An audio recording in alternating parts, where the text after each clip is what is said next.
fresh news coming in of DOMS. In fact, this had come about 2 weeks back, 3 weeks back, and we had covered this story. But finally, the papers have been filed with the market regulator SEBI, the draft red herring perspective. And there is likely to be a 1,200 crore IPO launch for DOMS.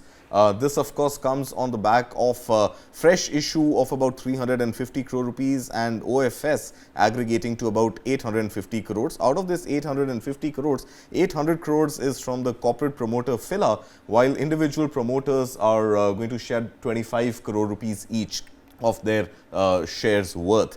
Now, talk to us about the stationery market. DOMS, of course, we know has been a brand, a company that has taken pretty much the Indian stationery market by storm. Absolutely. It's a new entrant, and hence, you know, if we can go back to the stocks board, I had picked up one of the competitors, Cocoyo Camlin, which of course has been one of the only sort of, you know, listed stationery brands that we've seen. Remember, Luxor and Hindustan Pencils, which make Natraj and Apsara, are unlisted companies. So on the back of this, a stationery brand, 29-30% of market share, taken the entire stationery market by storm. How does one look at this IPO? What do you expect from here?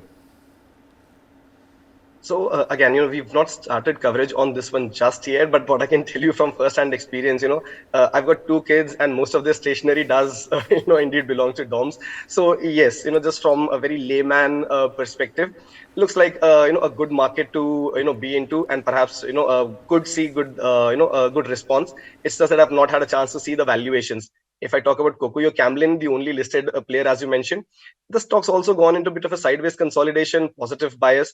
But yeah, I will, wait for some more data to come in, and perhaps once we've got our coverage in place, is when I'll be able to guide you, through this a little better. But yeah, I think interesting you mentioned your children.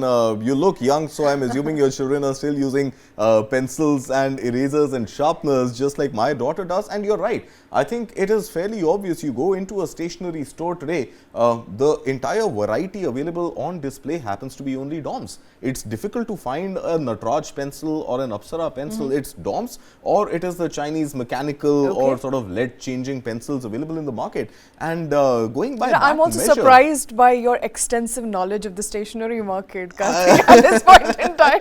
Personal experience I've there. got personal experience and vested interest there. But yeah, I think, there's no doubt that DOMS has dominated the stationery market fairly extensively. And the quality is good. The pencil lid does not break when you sharpen. That used to be a very, very typical problem when we were growing up and using pencils every time. And the sharpeners fit well. The erasers erase well. So I think the quality has definitely been one of the reasons, and the price point has been similar to what we've seen in traditional products. So I think India's population growing, more children being born and going into school should continue to do well for DOMS, I believe. Absolutely.